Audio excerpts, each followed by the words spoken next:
Good morning to all of you. देखो, organic आप जो बोला गया था आपको रिवाइज करने के लिए, उम्मीद है कि आप उसे रिवाइज कर चुके हो एक बार। लेकिन मैं एक बार फिर से हमें किन किन चीज़ों की ज़रूरत है ऑर्गेनिक पढ़ने के लिए एक बार यहाँ पे लिस्ट कर रहा हूँ, और उसमें से जो ज़्यादा इंपॉर्टेंट है या जो नहीं बताया गया है वो सारी चीज़ों के लिए मैं एक नोट्स तैयार करता हूँ सबसे पहले। ठीक है, तो 2-3 लेक्चर आपका इसमें जाने वाला है, कोई दिक्कत नहीं, 2-3 लेक्चर। ठीक है, उसके बाद फिर से हम लोग अपने ट्रैक पे आ जाएंगे, और क्योंकि चीज़ें बहुत आसान हो जाएंगी उसके बाद। नहीं तो हमें रटना पड़ेगा बैठ के, और कितना रिएक्शन आप रटोगे, 10,000 से ज़्यादा रिएक्शन होंगे ऑर्गेनिक में। तो हमें रट के काम नहीं करना होगा, हमें क्या करना है, हमें समझना है चीज़ों को कि वो कैसे वर्क कर रहे हैं, कैसे रन कर रहे हैं। ठीक है, तो उसके लिए ये बेसिक चीज़ें जो ज़रूरत है हमें, उन सारी चीज़ों को मैं इसीलिए बोला था कि आप रिवाइज कर लो। तो जिन चीज़ों की हमें ज़रूरत पड़ने वाली है वो है हाइब्रिडाइजेशन, क्योंकि इसका यूज़ हम लोग यहाँ पे देखेंगे। बार बार बात किया जाएगा कि इस पे अटैक नहीं हो सकता, इस पे अटैक होगा, ये इलेक्ट्रोनेगेटिव बन रहा है, ये पॉजिटिव बन रहा है ना। तो उन सारी चीज़ों के लिए हमें क्या होगा, इन सारी चीज़ों को पता होना चाहिए। तो पहला हाइब्रिडाइजेशन आप देख लिए होगे। ठीक है, नहीं देख पाए हो तो मुझे बताओ, यहाँ पे मैं दोबारा से इसका एक्सप्लेन कर दूँगा अच्छे से और वीडियो बना दूँगा। फिर हम देख रहे थे इंडक्टिव इफेक्ट क्या होता है। इंडक्टिव इफेक्ट को एक्सप्लेन किया गया था, वहाँ पे आपके नोट्स में होगा ये चीज़ कि प्लस आई ग्रुप कौन से होते हैं, माइनस आई ग्रुप कौन से होते हैं। ठीक है, जितने भी एल्काइल ग्रुप थे, आर वाले ग्रुप जितने भी थे, एल्काइल ग्रुप जिसे आप कहते हो, वो प्लस आई काम करते हैं, हमेशा इलेक्ट्रॉन देने का काम करते हैं। माइनस आई मेटल भी है, दो मेटल भी प्लस आई काम करता था, वो देने का काम करता था। ये उसके एग्जाम्पल है, प्लस के एग्जाम्पल हैं ये। माइनस की अगर बात करें तो यहाँ पे देखो आप, जितने भी इलेक्ट्रोनेगेटिव होते हैं, फ्लोरीन, क्लोरीन, ब्रोमीन, आयोडीन, ये सब के सब, साइनाइड है, CHO है, COOH है, NO2 है, आइसोसाइनाइड है, दैट मीन्स Nc, और OH, ये सब के सब जो भी इलेक्ट्रोनेगेटिव होते हैं, जो ज़्यादा इलेक्ट्रोनेगेटिव है कार्बन से, वो उससे कनेक्टेड हैं, तो इलेक्ट्रॉन खींचने का काम करते हैं। और जो इलेक्ट्रॉन खींचते हैं यानी खींचू वाले ग्रुप हमारे, वो क्या होते हैं, आपके माइनस आई होते हैं। ठीक है, इस पॉजिटिव और नेगेटिव, ये देने वाले और ये लेने वाले, इससे सिर्फ और सिर्फ क्या फ़र्क पड़ता है कि ये कोई भी कंपाउंड जो होता है उसमें पोलरिटी डेवलप हो जाती है। जैसे यहाँ पे NaCl मैंने लिख दिया, Na से Cl आपका कनेक्टेड है। Cl क्योंकि इलेक्ट्रोनेगेटिव एलिमेंट होता है, तो ये बीच के इलेक्ट्रॉनों को अपनी तरफ खींचे रखेगा, और खींचेगा तो क्या होगा, इस पर डेल नेगेटिव आ जाएगा चार्ज, और इस पर क्या हो जाएगा, डेल पॉजिटिव आ जाएगा। समझ में आई बात। ये चार्ज ही हैं, ये चार्ज ही हैं जो किसी को आमंत्रित करेंगे कि आ मुझ पर अटैक कर। प्लस है जो, वो माइनस को अपनी तरफ अट्रैक्ट करेगा। समझ में आई बात, माइनस को अपनी तरफ अट्रैक्ट करेगा, और जो नेगेटिव है वो क्या करेगा, प्लस को अपनी तरफ अट्रैक्ट करेगा। यानी अगर कोई नया कॉम्बिनेशन, कोई नया बॉन्ड बनने वाला है, तो उसमें ये चार्ज जो है बहुत बड़ा रोल अदा करेगा। क्लियर होगी बात। इसीलिए ये देखना पड़ा कि इंडक्टिव इफेक्ट क्या होता है, प्लस एम क्या है, प्लस आई क्या है, और माइनस आई क्या है। क्लियर हो गई बात। इसके बाद रेजोनेंस, अगला जो हमारा है वो है रेजोनेंस। रेजोनेंस बहुत ही इंपॉर्टेंट था फिनोमेना। ये पता होगा कि ये चलते फिरते बॉन्ड की एक कहानी थी, जो एक स्टैटिक बॉन्ड नहीं था, बल्कि क्या था, वो डायनेमिक था, बार बार टूट रहा है और बन रहा है, वो लगातार चलता रहता है। बेंजीन में जैसे बेंजीन का स्ट्रक्चर हम लोगों ने देखा था, तो इस चीज़ को भी वहाँ पे क्या करो, आप डिटेल में जाके देख लो कि कैसे रेजोनेंस हो रहा है, रेजोनेंस कहते किसे हैं, वो सारी चीज़ें फिर से आप रिवाइज कर लो ना। ठीक है, इस तरह से रोटेट होते रहते हैं ये बॉन्डिंग। क्लियर हो गई बात। तो रेजोनेंस आप देख लोगे, और रेजोनेंस के जो मेन जो हमारा यहाँ पे होने वाला है, हर चैप्टर में आप देखोगे जो मेन बात है रेजोनेंस में, जो हम लोग यहाँ यूज़ करने वाले हैं, अगर यहाँ की बात करोगे सिर्फ हमारे बोर्ड के लेवल पे, तो यहाँ पे प्लस एम और माइनस एम बहुत इंपॉर्टेंट हो जाते हैं हमारे लिए। जहाँ पे प्लस एम और माइनस एम ग्रुप आप पहचानना सीख गए होगे, पहले से ही बताया गया था कि प्लस एम कौन से ग्रुप होते हैं, माइनस एम कौन से होते हैं। अगर एक एरोमेटिक रिंग के ऊपर कोई इलेक्ट्रॉन विथड्रॉइंग ग्रुप लगा है, इलेक्ट्रॉन विथड्रॉइंग ग्रुप मतलब खींचने वाला कोई ग्रुप लगा है, और यहाँ पे C ट्रिपल बॉन्ड N, जैसे ये रहा साइनाइड ग्रुप लगा है, तो यहाँ पे कंजुगेटेड सिस्टम है, ये ट्रिपल बॉन्ड, फिर सिंगल बॉन्ड, फिर डबल बॉन्ड। तो यहाँ पे क्या होगा, रेजोनेंस पॉसिबल हो, क्योंकि ये नेगेटिव है तो ये क्या करेगा, इलेक्ट्रॉनों को अपनी तरफ शिफ्ट कराएगा, और ये यहाँ से शिफ्ट कराया तो ये क्या करेगा, यहाँ पीछे से शिफ्ट करा लेगा। तो इस तरह से ये रोटेट होकर जितने भी इलेक्ट्रॉन हैं, ये इलेक्ट्रॉन रिंग के अंदर, वो क्या होता है, वो बाहर निकलने लगते हैं। ठीक है, तो ये इलेक्ट्रॉनों को शिफ्ट करा लेगा, और इलेक्ट्रॉन जो रिंग के अंदर थे वो क्या होंगे, बाहर सर्कुलेट करके पहुंच जाएंगे यहाँ पे। तो इस पे डेल नेगेटिव आएगा, और ये जहाँ जहाँ से शिफ्ट होगा वहाँ पे क्या होगा, डेल पॉजिटिव, यहाँ डेल पॉजिटिव, फिर एक बार यहाँ पूरा रेजोनेटिंग स्ट्रक्चर इसका ड्रा करना आपको आना चाहिए कि कहाँ कहाँ पे रेजोनेटिंग स्ट्रक्चर ड्रा करने का मतलब हमें ये पता चल जाएगा कि ये जो चार्ज थे, चार्ज जो यहाँ पे डेवलप हुआ इसके खींचने की वजह से, यहाँ तो नेगेटिव डेवलप हुआ और यहाँ पे क्या पॉजिटिव डेवलप हुआ। अब ये पॉजिटिव क्या और आगे बढ़ सकता है, तो हमने देख लिया कि हाँ रेजोनेंस के थ्रू ये पॉजिटिव चार्ज जो है शिफ्ट होता रहेगा आगे की तरफ। समझ में आई बात। इस पोजीशन पे भी पॉजिटिव आ जाएगा और इस पोजीशन पे भी पॉजिटिव आ जाएगा। तो इस तरह से रेजोनेटिंग स्ट्रक्चर हमें आसानी से बता देता है कि वो चार्जेस कहाँ कहाँ पहुँच रहे हैं, और उसी चार्ज जहाँ पे प्लस है, मान लो कोई नेगेटिव वाला आ रहा है तो इसी प्लस पे ही जुड़ना पसंद करेगा। समझ में आई बात? तो ये 3 पोजीशन उसके लिए फेवरेबल हो जाएगा। तो ये सारी चीज़ें डिटेल में आपको देख लेना चाहिए, क्योंकि पॉजिटिव आ रहा होगा या नेगेटिव आ रहा होगा ऐड होने के लिए, ठीक है। अब वो अपोजिट पोलरिटी पे पहुँचेगा। तो रेजोनेंस में भी हमें क्या पता चल जाता है कि चार्ज कहाँ कहाँ डिस्ट्रीब्यूट हो रहा है रेजोनेटिंग स्ट्रक्चर के थ्रू, ठीक है। और कहीं अगर डबल बॉन्ड कैरेक्टर बिल्डअप हुआ, जैसे अभी हम लोग देखने वाले हैं कुछ रिएक्शन, उसमें डबल बॉन्ड कैरेक्टर अगर कहीं बिल्डअप हुआ तो वो भी पता चल जाए कि इसका टूटना आसान है कि नहीं आसान है रेजोनेटिंग स्ट्रक्चर के थ्रू। तो ये रेजोनेंस से ये सारी चीज़ें देखने वाले हैं। और प्लस एम माइनस एम की वजह से ही कम से कम हर चैप्टर में, कोई भी चैप्टर आप उठा के देख लो, पूरे 7 जो भी ऑर्गेनिक के आपके हैं सारे चैप्टर, हर चैप्टर में कम से कम 10 रिएक्शन जो हैं वो फिक्स्ड हैं कि जो इस 2 पॉइंट से आपको पूछे जाएंगे, इस मतलब इस कॉन्सेप्ट से रिलेटेड होंगे। कम से कम 10 क्वेश्चन हर चैप्टर में, समझ लो 10 रिएक्शन अगर हैं हर चैप्टर में, तो अगर हम ये चीज़ समझ गए तो हमें हर चैप्टर में वो 10 जो भी हैं वो हमारा तैयार हो जाएगा एक ही जगह से। समझ लो बात को? तो बार बार हमें करना नहीं पड़ेगा। इसलिए जहाँ जो भी चीज़ पहली बार हमारे सामने आएगा उसको हम लोग डिटेल में डिस्कस कर लेंगे, ताकि आगे वो दोबारा अगर हमारे सामने आता है तो हम बहुत ही ईजिली उस चीज़ को कर सकें और बहुत ही कम समय में कर सकें। समझ आई बात? कोर्स की जहाँ तक बात है तो आपका कोर्स बिल्कुल भी पीछे नहीं होने पाएगा, बहुत आगे रहेगा। जैसा मैं चलाने की कोशिश कर रहा हूँ वैसा आप करो, ठीक है। तो रेजोनेंस आप देख चुके होंगे, और नहीं देखे दूसरे दोबारा से देखो अच्छे से, क्या ज़रूरत है किस चीज़ के बारे में, प्लस या माइनस एम अच्छे से देख लेना, क्योंकि ये डिसाइड करने वाला है कि जो अब नेगेटिव वाला या पॉजिटिव वाला आ रहा है वो कहाँ जुड़ेगा, ठीक है। और इसके लिए बताया गया था ortho position, meta position, ortho position, इन दोनों पोजीशन को, ये जो ग्रुप लगा होता है उसके जस्ट बगल में जो है आपका ये दोनों पोजीशन आपका आर्थो पोजीशन कहलाता है। ये दोनों position with respect to this group, इस ग्रुप के ही रिस्पेक्ट में ये पोजीशन होते हैं। इस ग्रुप के रिस्पेक्ट में ये जो आपका सेकंड पोजीशन पे पहुंचा, इसके जस्ट बाद में ये वाला दोनों, चाहे इधर से देखो तो 1 2, चाहे इधर से देखो तो भी 1 2, तो वो क्या होने वाला है, ये पोजीशन जो है आपका मेटा पोजीशन कहलाता है। और एक पोजीशन ये वाला जो बिल्कुल अपोजिट होता है इस ग्रुप के, उसे पैरा बोलते हो आप, ठीक है।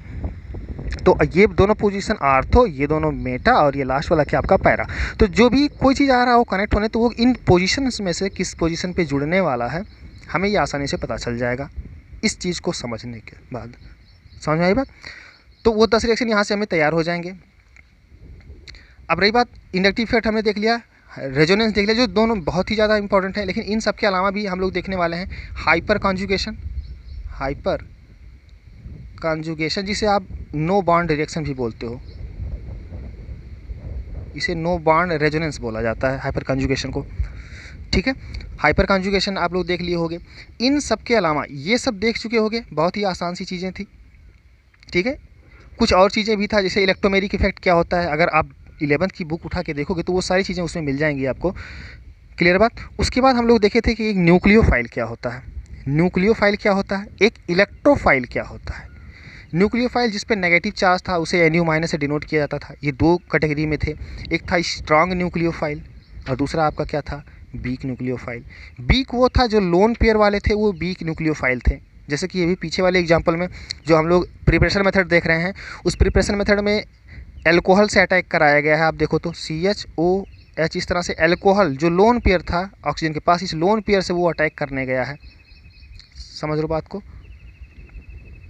CH3OH, इस लोन पे किसी पे भी जो भी पॉजिटिव चार्ज होगा उस पे क्या होगा, ये अटैक करने जाएगा और आसानी से वो क्या करेगा, उससे कनेक्ट हो जाएगा। फिर यहाँ से क्योंकि वो अपना इलेक्ट्रॉन डोनेट करेगा तो ये बॉन्ड से जुड़ जाएगा। अगर ये बॉन्ड से जुड़ गया आपका ऑक्सीजन, तो ऑक्सीजन के पास 3 बॉन्ड जुड़ जाएंगे और हमेशा क्या होगा, इस पर पॉजिटिव चार्ज आ जाएगा तुरंत ही। जैसे 3 बॉन्ड से जुड़ेंगे पॉजिटिव चार्ज, ठीक है। और इस पॉजिटिव को मिनिमाइज करने के लिए यह क्या करेगा, इस प्रोटॉन को बाहर निकाल देगा, जिससे ये इलेक्ट्रॉन इसके पास आ जाएं और ये H+ बन के यहाँ से क्या हो जाए, निकल जाए बाहर। तो फिर से अगर ये इलेक्ट्रॉन इसे मिल जाते हैं तो इसका चार्ज खत्म हो जाता है। यानी कि ये अटैक जब करता है तो 3 बॉन्ड बनाता है, 3 बॉन्ड बनाता है तो पॉजिटिव चार्ज रहता है और अनस्टेबल होता है, और फिर स्टेबल होने के लिए वो क्या करता है, H+ को तोड़ के निकाल देता है और ये रिएक्शन आगे बढ़ जाता है। समझ आई बात? तो ये वीक न्यूक्लियोफाइल का देखो एग्जाम्पल था। ऐसे स्ट्रॉन्ग न्यूक्लियोफाइल हमारे होते हैं, स्ट्रॉन्ग वो होते हैं जिस पे चार्ज होता था, जैसे Cl- एक स्ट्रॉन्ग न्यूक्लियोफाइल है, Cn- ये भी क्या है, एक स्ट्रॉन्ग न्यूक्लियोफाइल है। तो आप इन सारी चीज़ों को भी नोट्स में देखे होंगे कि न्यूक्लियोफाइल होता है और इलेक्ट्रोफाइल। न्यूक्लियोफाइल कैसे होते हैं, नेगेटिव चार्ज, उसके ढेर सारे एग्जाम्पल मिलेंगे वहाँ पर आपको। इलेक्ट्रोफाइल क्या होते हैं इसके एग्जांपल आपको मिलेंगे। और इससे रिलेटेड हम लोग मेसोमेरिक के ढेर सारे एग्जांपल भी देखे, सल्फोनेशन देखा गया है ना, नाइट्रेशन देखा गया है, ये सारी चीज़ें हम लोग देख चुके हैं। फ्रीडल क्राफ्ट एल्काइलेशन देखा गया है। तो वो सब ये प्लस या माइनस एम वाले ही हैं, यानी कि इसको हम पहले ही पढ़ चुके हैं एक बार, बस दोबारा से यहाँ पे क्या करेंगे देखने वाले हैं। क्लियर हो गई बात। तो न्यूक्लियोफाइल देखोगे, फिर क्या देखोगे, इलेक्ट्रोफाइल देखोगे, एम्बिडेंट न्यूक्लियोफाइल भी एक थे, वो भी देख लोगे वहाँ पे आप। ठीक है, जब ये सारी चीज़ें हम देख लेंगे, ये छोटी छोटी चीज़ें। अच्छा, एक और चीज़ वहाँ पे हम लोग देखे थे, बॉन्ड डिसोसिएशन। बॉन्ड डिसोसिएशन, ये डिसोसिएट होता है अगर बॉन्ड, तो दो तरीके से होता था। एक था होमोलिटिक क्लीवेज और दूसरा क्या था आपका, हेट्रोलिटिक क्लीवेज। होमोलिटिक में ये बॉन्ड आधे आधे से ब्रेक हो जाता था, यानी कि ये इलेक्ट्रॉन अपना इलेक्ट्रॉन लेके बाहर होता था और ये इलेक्ट्रॉन अपना लेके बाहर होता था। इसे हम क्या नाम रखे थे, होमोलिटिक। हेट्रोलिटिक में जब किसी का कोई हिस्सा मार ले जाता है, जैसे कि यहाँ पे क्लोरीन टूटेगा तो निकल जाए बाहर Cl- बन के, और H क्या हो, अपना इलेक्ट्रॉन भी गंवा दे, तो क्या बनेगा, वो H+ बनेगा। इस तरह के जो है क्लीवेज को हम लोग क्या बोलते हैं, हेट्रोलिटिक क्लीवेज, क्योंकि ये अलग अलग हो जा रहे हैं दोनों और अपने किसी एक का इलेक्ट्रॉन दूसरा लेके जा। ठीक है, तो ये बेसिक बातें आप नोट कर लो। इसके बाद जब ये सारी चीज़ें आप देख लोगे, उसके बाद हमारा जो देखना है, जो मेन है हमारा, वो है टाइप्स ऑफ रिएक्शन।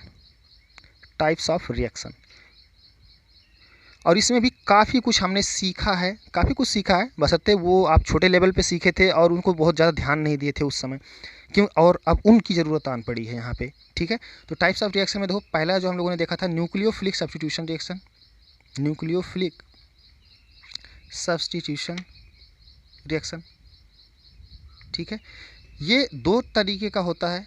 अगर देखा जाए दो तरीके का, क्या कई तरीके के होते हैं, तो जो ज़्यादा इंपॉर्टेंट हमारे लिए, जो सबसे ज़्यादा हमारे है, मतलब क्वेश्चंस जिस पे हैं या जो हमारे सिलेबस में है, वो आपका SN1 है, दूसरा हमारा क्या है, SN2। ये दोनों ही ये यूनिमॉलिक्यूलर बोलते हैं। यूनिमॉलिक्यूलर मतलब एक ही मॉलिक्यूल इन्वॉल्वमेंट होता है रेट ऑफ रिएक्शन में।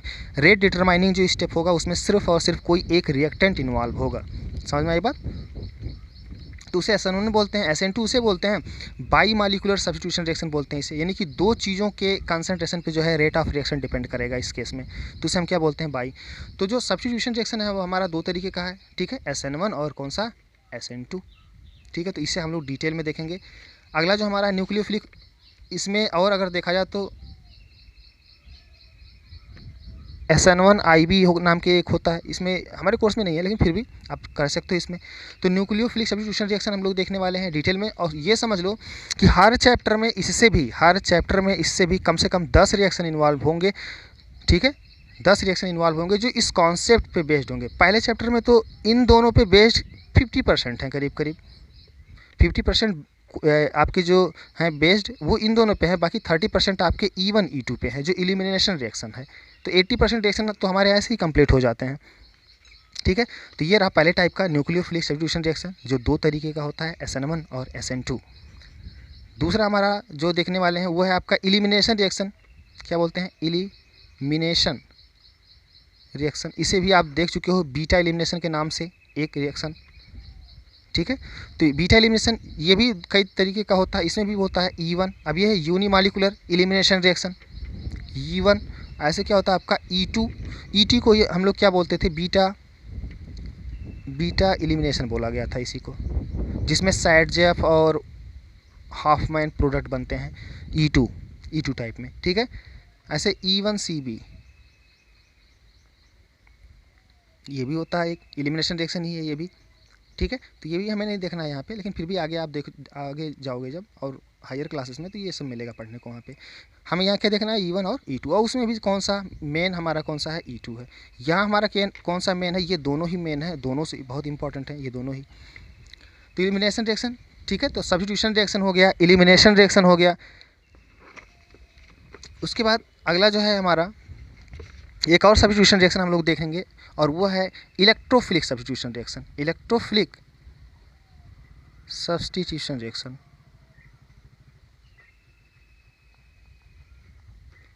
ठीक है, तो ये दो सब्स्टिट्यूशन रिएक्शन, एक था न्यूक्लियोफिलिक सब्स्टिट्यूशन रिएक्शन, यानी कि एक न्यूक्लियोफाइल किसी एक लिविंग ग्रुप की जगह ले लेगा, तो उसे हम क्या बोलेंगे, न्यूक्लियोफिलिक सब्स्टिट्यूशन रिएक्शन। आपका ये रहा E1 कैसा होता है, सब्स्टिट्यूशन रिएक्शन, लेकिन कैसा होगा, यहाँ पे एक इलेक्ट्रोफाइल होगा और वो क्या करेगा, किसी को सब्स्टिट्यूट कर देगा, उसकी जगह ले लेगा। तो यहाँ पे क्या होगा, इलेक्ट्रोफिलिक सब्स्टिट्यूशन रिएक्शन। ये मेनली देखा ये जाता है कि ये जो भी रिएक्शन है ये एरोमेटिक रिंग में होता है हमेशा ही। ये वाला जो रिएक्शन है ये हमेशा ही एरोमेटिक रिंग में होता है और प्लस एम और माइनस एम को फॉलो करता है। ठीक है, इसी में हम लोगों ने देखा था, ये सारी चीज़ें देख चुके हैं हम लोग पहले ही। सल्फोनेशन था, नाइट्रेशन था, फ्रीडल क्राफ्ट एल्काइलेशन था, एसिलेशन था, ये सारी चीज़ें इसी में आती हैं। ठीक है, फिर अगला जो देखें, अगला टाइप्स ऑफ रिएक्शन तो वो है हमारा एडिशन रिएक्शन। एडिशन रिएक्शन भी हम लोगों ने देख लिया है एक बार, जिसमें दो तरीके के भी होते हैं। एक होता है आपका electrophilic addition reaction, electrophilic addition reaction, और दूसरा क्या होता है न्यूक्लियोफिलिक एडिशन रिएक्शन। समझ में आई बात? और आप चाहो तो इसमें भी कर सकते हो free radical addition reaction, free radical addition reaction. तो ये तीन तरीके के आपके एडिशन रिएक्शन, इन सब में जो था एडिशन करने का तरीका हमने देखा था। नाम से सब देखेंगे, जैसे ही क्वेश्चन आएगा इसका तो हम लोग डिटेल में इन सारी चीज़ों को डिस्कस करेंगे वहाँ पे। अभी मैं बस एक बार समराइज़ कर दूँ इनको, जो आपने रिवाइज़ किया, क्या रिवाइज़ किया है और क्या छोड़ दिया, एक बार देख लो अच्छे से। ठीक है, इन सब में देखो, इन सब में जो हमें देखना है वो है आपका एडिशन कई तरीके के थे। एक था मार्कोनिकॉफ रूल, याद आया कुछ? Markovnikov rule, anti Markovnikov rule कि डबल बॉन्ड में नेगेटिव पार्ट उस डबली बॉन्डेड कार्बन से जुड़ेगा जिसके पास कम हाइड्रोजन हो या ज़्यादा हाइड्रोजन हो, जैसे भी था वहाँ पे। ठीक है, वो सारी चीज़ें, तो मार्कोनिकॉफ रूल चलेगा इसमें, एंटी मार्कोनिकॉफ रूल चलेगा। और एक और हम लोगों ने देखा था खायरस इफेक्ट क्या होता है, जिसे पेरोक्साइड इफेक्ट भी बोला गया था, है ना, पेरोक्साइड इफेक्ट। तो वो सब इसी के अंदर आने वाले हैं, न्यूक्लियोफिलिक या इलेक्ट्रोफिलिक एडिशन रिएक्शन के अंदर थे वो सारी चीज़ें। तो आप देख लो, substitution reaction, elimination reaction, addition reaction, इन सब के अलावा और भी देख सकते हैं हम लोग। एक और मिलेगा हमें पढ़ने के लिए, वो है कंडेंसेशन रिएक्शन।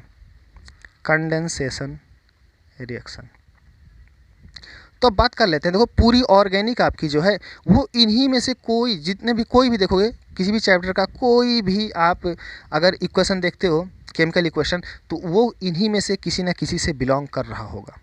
समझ में आ रही बात?